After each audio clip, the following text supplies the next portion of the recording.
ईशोपनिषद के प्रथम मंत्र के ऊपर चर्चा चल रही है और हमारा बिंदु अभी बना हुआ है, विचार का विषय बना हुआ है तेन त्यक्तेन भुंजीथा। ईश्वर के द्वारा छोड़े हुए हमारे लिए दिए गए पदार्थों का हम उपयोग करें, ये मंत्र से हमने तात्पर्य लिया। जब हम अपनी कामना, इच्छा, प्रार्थना रखेंगे तो एक बार रखने मात्र से यदि वो पूरी नहीं हुई तो हमें क्या और बार बार मांगना चाहिए।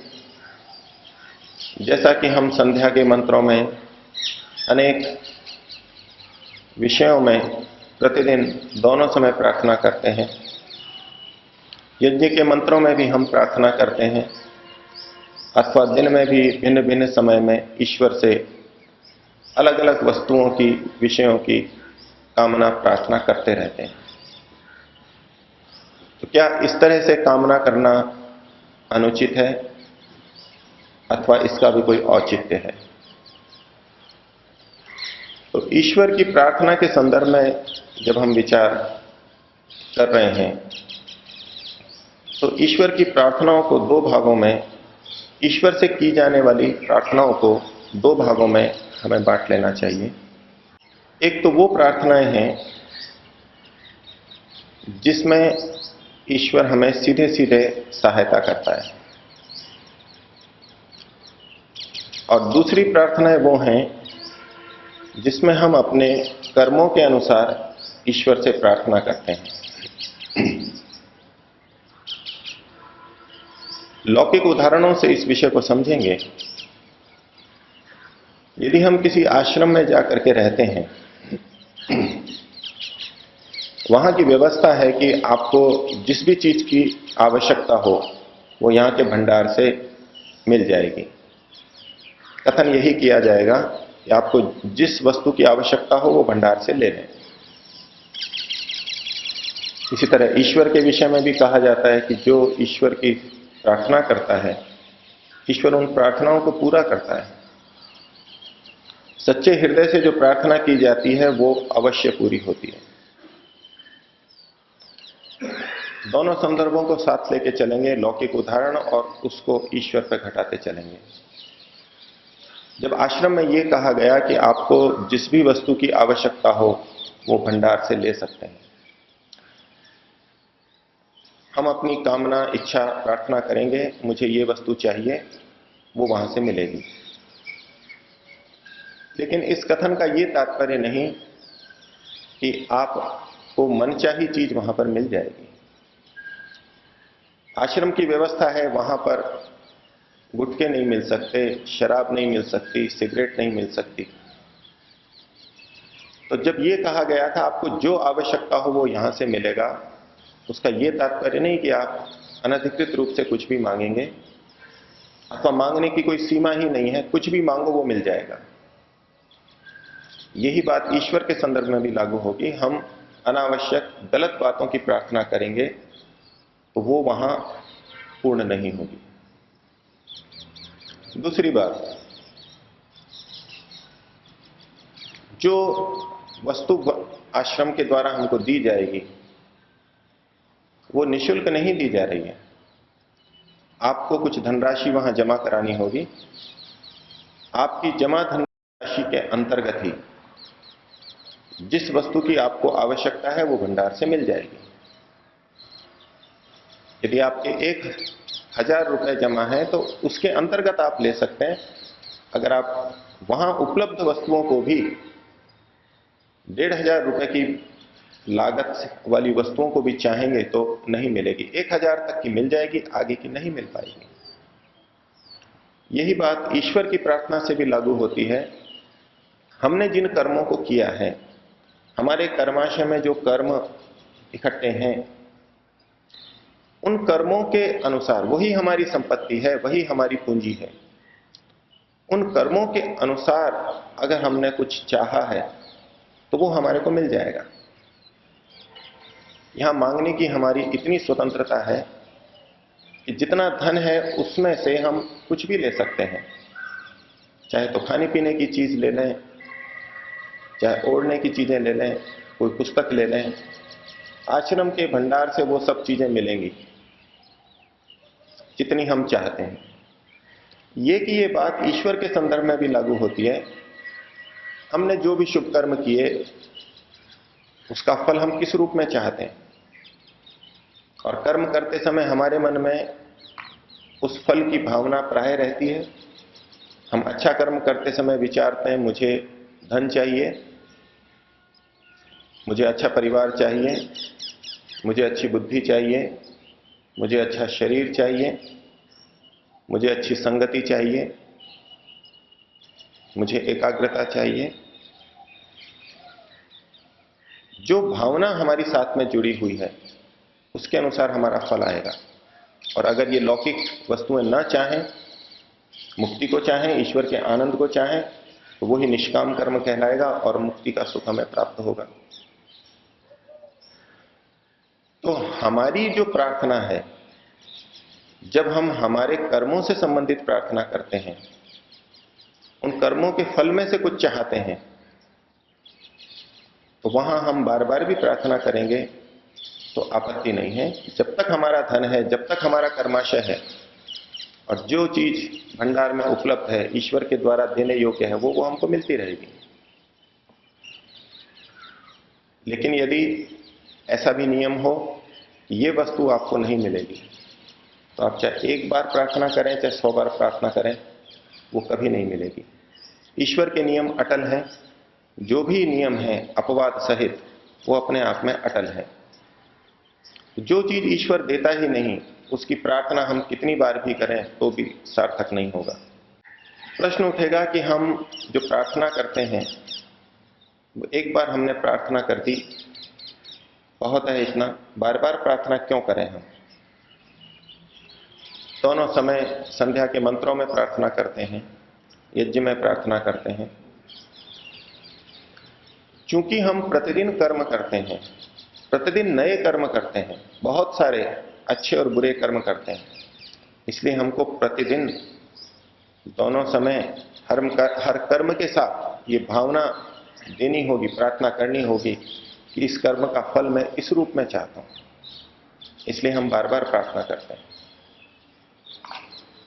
और प्रार्थना करने के बाद भी यदि हमारी कामना पूरी नहीं हो रही है, तो उसके यही अर्थ है, या तो हमारे पास कर्माशय नहीं है, हमारे पास धन जमा नहीं है, तो वस्तु नहीं मिल पाएगी, अथवा वो वस्तु दी ही नहीं जाती है, हम उस वस्तु को ग्रहण करने के अभी योग्य नहीं हैं। तो अपने ही कर्माशय के अनुसार फल चाहने के संदर्भ में तो हम बार बार प्रार्थना करते हैं और वो संगत है, करनी चाहिए। ईश्वर से प्रार्थना का एक दूसरा भाग भी है, जिसमें हमारे कर्म से निरपेक्ष, हमारे किसी कर्म के फल स्वरूप नहीं, ईश्वर की कृपा स्वरूप हमको सहायता प्राप्त होती है। उसके लिए एक दूसरा नियम ईश्वर के द्वारा बनाया गया, कहा गया, जिसको कि महर्षि दयानंद ने वेद और ऋषियों के अभिप्राय के अनुकूल वाक्यों में कहा कि प्रार्थना सदा पुरुषार्थ पूर्वक होती है। अपने पूर्ण सामर्थ्य से जब हम यत्न कर लें, उसके बाद में प्रार्थना होती है। जैसे कि एक व्यक्ति बोरी को उठाना चाहता है, प्रयास कर रहा है लेकिन उससे उठ नहीं पा रही है, तो आने जाने वाले किसी व्यक्ति को यदि प्रार्थना करे तो वो उसको उठा लेगा, उठवा सकता है। ये उसने पूरा पुरुषार्थ किया और फिर सामने वाले ने सहायता की। लेकिन यदि प्रार्थना करने वाला दोनों हाथ कमर पर टिका करके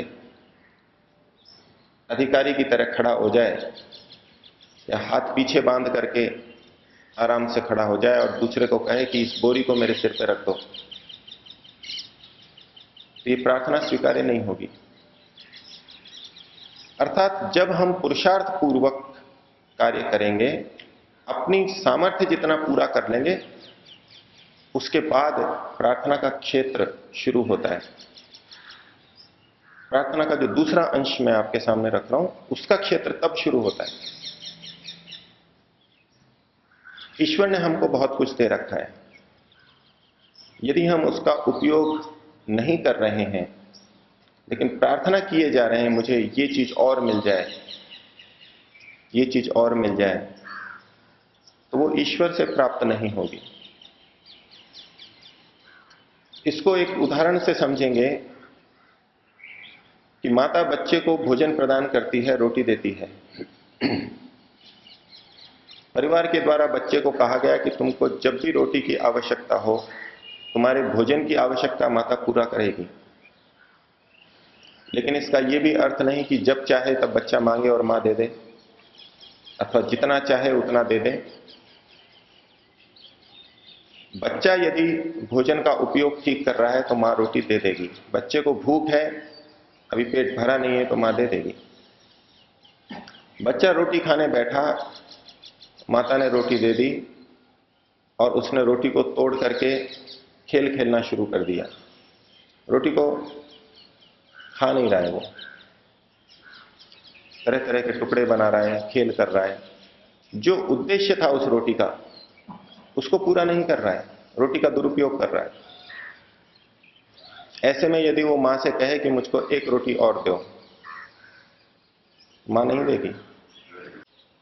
ऐसे ही ईश्वर भी हमारे पे जो कृपा करता है, उसमें हमारी प्रार्थना तभी सफल होती है जब ईश्वर के द्वारा प्रदत्त वस्तु का हम ठीक उपयोग कर रहे हों, और जितना उसने दिया है पहले उसका उपयोग कर लें।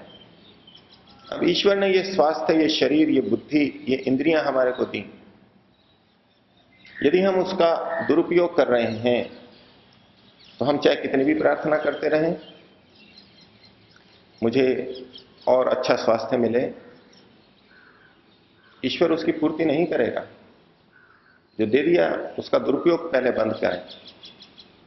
हम बुद्धि की कामना करेंगे, ईश्वर कहेगा कि पहले आप इसका दुरुपयोग बंद कीजिए। ये महर्षि दयानंद की प्रतिभा है, ऊहा है, ऋषि बुद्धि है कि उन्होंने इस बिंदु को पकड़ करके और स्पष्ट शब्दों में हमारे सामने रखा कि प्रार्थना तो पुरुषार्थ पूर्वक ही होती है।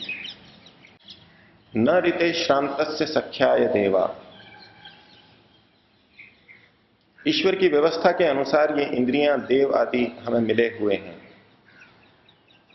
जब तक हम इनका उपयोग करके श्रांत नहीं हो जाते, थक नहीं जाते,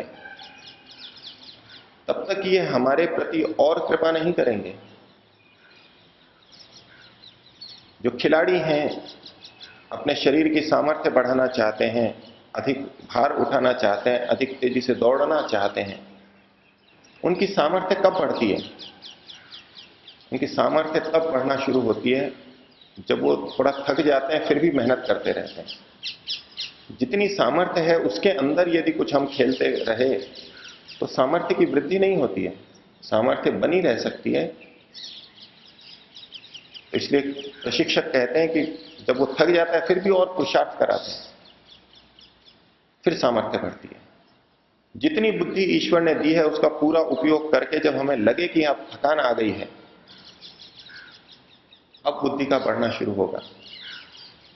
मांसपेशियां थक गई हैं व्यायाम करते करते, तो लगेगा कि अब इसकी सामर्थ्य बढ़ेगी। ऐसा हर अंग के साथ में है। जब तक हम इन अंगों को, इंद्रियों को थका नहीं देते, तब तक इनकी सामर्थ्य बढ़ना प्रारंभ नहीं होता, क्योंकि हम उपयोग ही नहीं कर रहे हैं। हम उन इंद्रियों को थका रहे हैं, इसका मतलब है कि हम उसका जितना सामर्थ्य अभी है उसका उपयोग कर चुके हैं और उसके आगे भी उपयोग करना चाहते हैं, अर्थात पूर्ण पुरुषार्थ हमने किया है। अब हमारी प्रार्थना प्रारंभ होती है। तो इतने प्राणायाम, भस्त्रिका आदि कराए जाते हैं, तरह तरह के आसन कराए जाते हैं, खूब परिश्रम करा के थक जाते हैं, फिर भी कराए जाते हैं। इतना जब करते हैं तब इंद्रियों की सामर्थ्य बढ़ती है और फिर तरह तरह के रोग मिटने प्रारंभ होते हैं। यदि केवल थोड़ा थोड़ा कर लिया जाए, थकान नहीं हो, ऐसा ना लगे कि कुछ विशेष किया है, तो ये इंद्रियां, ये अवयव मित्र की तरह हमारे रोगों को दूर नहीं कर पाएंगे। न ऋते श्रांतस्य सख्याय देवा, ये ईश्वर की व्यवस्था के अंतर्गत हो रहा है, ईश्वर भी ऐसा ही करेगा। हमको थकना होगा, और वास्तविक प्रार्थना तो निकलती ही तब है। आप उस व्यक्ति को देखिए जो मेहनत कर करके पच गया है, उसको कोई कार्य कराना है, किसी का पता पूछना है, छोटा सा काम ले लें, किसी का पता पूछना है, एक से पूछा, दूसरे से पूछा, तीसरे से पूछा, मिल ही नहीं रहा है, काम आवश्यक है। स्वयं के सामर्थ्य से सब तरफ ढूंढ लिया, अब किसी व्यक्ति को कह रहा है कि जी आप उस व्यक्ति को जानते हैं, उनके पास पता है, आप कृपया पूछ लें। एक सबसे पहले हम सीधे ही कह दें उसको कि मैं इसको पते की आवश्यकता है और आप ढूंढ दें। अब प्रार्थना उस तरह की नहीं निकलेगी जितनी कि सब तरफ से पचने के बाद में, थकने के बाद में प्रार्थना निकलती है, वो हृदय से निकलेगी। और जब ये कहा जाता है कि ईश्वर हमारे हृदय से निकली हुई प्रार्थना को पूरा करता है, उसको इस संदर्भ में लागू करें। हृदय से निकलेगी ही तब जब हम पूरे थक लेंगे, पच लेंगे। बिल्कुल अंदर से प्रार्थना निकलेगी कि ये तो चाहिए और मैं अपनी सामर्थ्य से इस वस्तु को, इस विषय को पूरा नहीं कर पा रहा हूं, तब वो प्रार्थना को स्वीकार होती है और वो प्रार्थना मिलती है। उसके पहले हमारी की गई प्रार्थना व्यर्थ है। और हम कब लेना स्वीकार करते हैं, देने वाले की तो बात छोड़िए, लेने वाला भी सोचता है कि हम गए, उन्होंने कहा कि भोजन कर लो, हमको पता है कि सामान्य रूप से कहा गया है, भोजन का अवसर है, इसलिए कह दिया, तो हम कहेंगे कि नहीं, अच्छा नहीं लगेगा, क्योंकि वास्तव में उसके द्वारा त्यागा नहीं गया है अभी वो। एक वाणी के शिष्टाचार की दृष्टि से कहा गया, पूछ लिया गया, सम्मान के लिए पूछ लिया गया, और हमको भी खुशी होती है कि चलो उसने पूछ लिया, इतना बहुत है, हमको तो खाना भी नहीं है और खाना उचित भी नहीं था, लेकिन सामने वाले ने एक बार पूछ लिया तो भी हमको मन को संतोष हो जाता है, शिष्टाचार है। तो ऐसी स्थिति में यदि हम खा लें पहली बार, तो सामने के वाले के द्वारा भी वो त्यागा नहीं गया है, इसलिए अगर हमने खा लिया तो ना हमको अच्छा लगेगा ना दूसरे को अच्छा लगेगा। हाँ, वो 2-3 बार कह रहा है तो अब स्पष्ट हो गया कि हाँ ये त्यागने वाला है, अब ये इसके द्वारा छोड़ दिया गया है, अब मैं ले सकता हूं। इसी तरह जहां हम एक बार भी पूछने की अपेक्षा नहीं रखते और जाते ही स्वयं ही ले लेते हैं और किसी को कोई आपत्ति नहीं होती, वहां भी उस गृह स्वामी के द्वारा हमारे लिए वो चीजें त्याग दी गई हैं पहले से ही।